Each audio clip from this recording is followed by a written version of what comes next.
Hey everyone. So today we're going to talk about therapeutic limit setting. I know we've talked throughout about how child-centered play therapists really want to facilitate and create a safe space for the children they're working with. And, we want to be as non-directive as possible while also providing the safety and structure that's required in any type of relationship, but particularly with children because they're a vulnerable population. So we're going to talk about therapeutic limit setting, and here we go. All right. So some basic guidelines in therapeutic limit setting involves, one of the most important and problematic areas for beginning therapists, this can be really challenging when you're trying to be non-directive and you're also trying to build a relationship. So how do you set a limit without being an authority figure? There's a lot of questions that you might have about how to do this. The therapists want the children to like them, and they feel like, growth is unlikely to occur in chaotic environments, so that's why we need them. And it also gives children a chance to choose and be in control of their, they have the ability to follow or not follow a limit, and it gives them safety and structure and boundaries. They should be minimal and enforceable, and they should be total and clear. So for example, I'm not for pinching versus you may pinch but not hurt. So number 2 is very vague. So you want to just be very clear about the actual behavior that's the limit is set on. So conditional limits set the stage for arguing as well, if they can negotiate with them. So we don't want to be vague. We want to present them calmly, consistently, and in a matter-of-fact way without a bunch of emotion. And they should be focused on the child. Do not throw paint on the floor. So that's very clear. When should we set limits? Limits are not needed until they are needed. So we don't set a bunch of rules at the beginning of the play therapy experience. Setting limits too early may give some ideas and others anxiety. So the kid that wants to push those boundaries will know exactly how to push the boundaries, and others will be worried about breaking the rules. So we want to be careful about not setting limits too early. The appropriate time to set that limit is when it's needed. Self-control cannot be learned until an opportunity for self-control is presented. I know you want to leave the playroom, but we have 20 more minutes in the playroom and then it will be time to leave. It allows the child to struggle with the responsibility of following or not following the limit. In this case, the therapist uses we to emphasize the relationship. And the reality is that the therapist also will be leaving the playroom.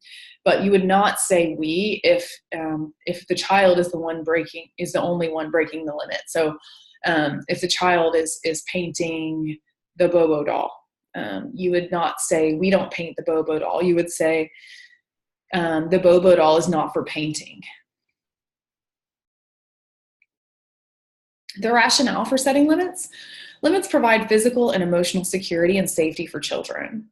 They protect the physical well-being of the therapist and facilitate acceptance of the child. So if our boundaries are pushed too far or our physical self is being harmed, it's going to be hard for us to unconditionally accept and relate with that child. Limits facilitate the development of decision-making, self-control, and self-responsibility of children. The limits anchor the session to reality and emphasize the here and now. Limits promote consistency in the playroom environment. Limits preserve the professional, ethical, and socially acceptable relationship. For example, appropriate boundaries related to touch, space, and clothing. And limits protect the play therapy materials and room. So procedures for limit setting. The objective of the therapist is not to stop the behavior, but rather to facilitate the expression of the motivating feeling, want, or need in a more acceptable manner. So for example, step 1, we're going to acknowledge the child's feeling, wishes, and wants. Step 2, communicate the limit. Step 3, target acceptable alternatives. So the ACT model is the way that you can remember this. ACT. A, acknowledge the child's feelings, wishes, and wants. C, communicate the limit. T, target acceptable alternatives. For example, I know that you want to leave the playroom, but we have 20 more minutes in the session. You can play for 20 more minutes and then we can go see your mom. Or you're feeling really angry and you want to break that doll. That doll is not for breaking. You can break the popsicle sticks instead. Okay? Pretty easy and simple enough. So here's an example. The therapist says, "You're really angry at me." Robert, "Yes, I'm going to shoot you good." "You're just so angry at me, you would like to shoot me." Robert now has the gun and begins to take aim at the therapist. "But I'm not for shooting." Robert interrupts before the therapist can go on with the limit. "You can't stop me, nobody can." He points the gun at the therapist. "You're so powerful, no one can stop you, but I'm not for shooting. You can pretend the Bobo is me and shoot the Bobo."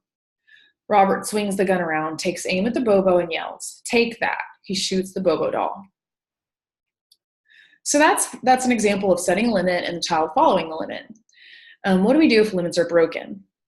Testing of wills to mild pushing of the boundary. So this can happen. So this can be they just want to push it a little bit, or they may break it completely. Breaking limits is often a cry for help from a child with low self-esteem, from a child who actually does want the safety and security of a limit. Empathy and reflection of feelings is a must, and patience helps them make a positive choice. So we're going to give them time to make that decision. We need to understand where they're coming from and know that there's likely a reason that they're breaking that limit, and we need to reflect feelings throughout the entire process. If the child does not follow the limit, so we can keep repeating kind of our ACT process, reflecting the feeling, expressing the limit, communicating the limit, and providing an alternative. And if we go through ACT a minimum of 3 times, often more, so we're patient and we keep repeating the ACT process, an ultimate limit or final choice is presented to the child. The therapist either indicates the child can choose by his behavior to have the item placed off limits for the rest of the session, or in rare instances presents leaving the room as the ultimate choice. But leaving the playroom should only be used as an absolute last resort. So if you choose to shoot me again, you choose not to play with the gun anymore today.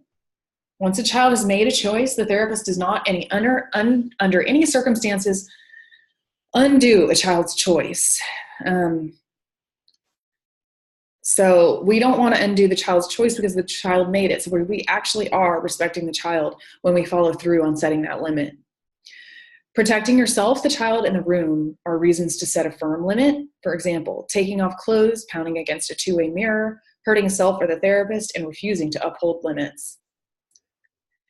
So tentativeness and limit setting can be a real challenge, especially for beginning therapists, but it's not something we want to do. We want to be very clear. So here's an example.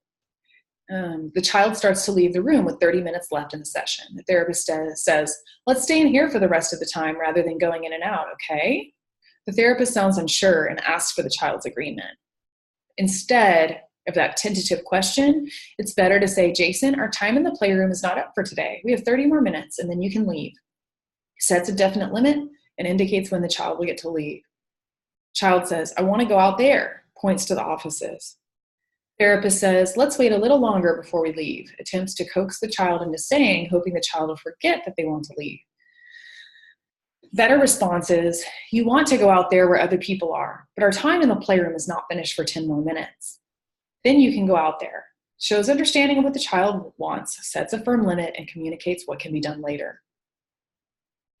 Situational limits include, so we do not want to let kids take toys from the playroom. We want the toys to be there for the next child, and the child will want a toy each time they come to the playroom, and then we'll be out of toys. So we could say something like, having that car to play with at home would be fun, but the toys are for staying in the playroom, so they'll be here when you come back next time. That's how we express that limit, but if they want to take their paintings home or with something they create, they can, but you may want to take a picture for records. Leaving the playroom. So sometimes children do not want to leave the playroom. And sometimes they do want to leave the playroom.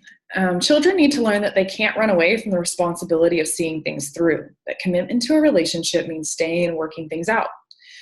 Leaving the playroom can become a game if you start to let them, then they might be just playing a game of chase. We don't want that. It disrupts the therapeutic relationship. And so what you can say is, I know you want to leave the playroom, but our time is not up. We have 15 minutes until our playtime is over. Time limits and limiting noise. So you want to give a 5-minute warning and a 2-minute warning, not a 21-minute warning. That would be rather arbitrary, so I apologize for that typo there. But this helps the child finish what they're doing and adhere to time constraints. If you give them a warning, they'll be more likely to comply or come around or finish what they're up to. And we are going to allow all noises in the playroom, but use caution depending on your environment. So if you're in a school counseling office that's right next to the principal's office, you will have to probably limit that noise. It's better to find a space that's further away to let them have that noise. But if you can't, then you obviously want to work within the environment that you're in. Limiting water in the sandbox is also something you want to just pay attention to. So 3 containers of water is about as much as any sandbox can handle. And the reasons are that wood can rot and other children will have a wet sandbox when they come in. So you can say, James, the rule is 3 containers of water in the sandbox. That's stated as the child heads back to the sink for the 4th pan full of water. This rule is adhered to regardless of the size of container chosen by the child, thus avoiding arguments about the amount of water. So just make sure that your limits are firm and easy to understand. Okay. All right, that's all I have for you on therapeutic limit setting. It all sounded very easy and matter of fact when I described it, but as we know in real life, sometimes limit setting is not that easy. The rule of thumb, I think, with that is to just be patient and trust that they will probably follow through on that limit. And if not, you can set your firm 4th final choice. So, all right, if you have questions, just let me know as always, and I'll talk to you later. Have a good one.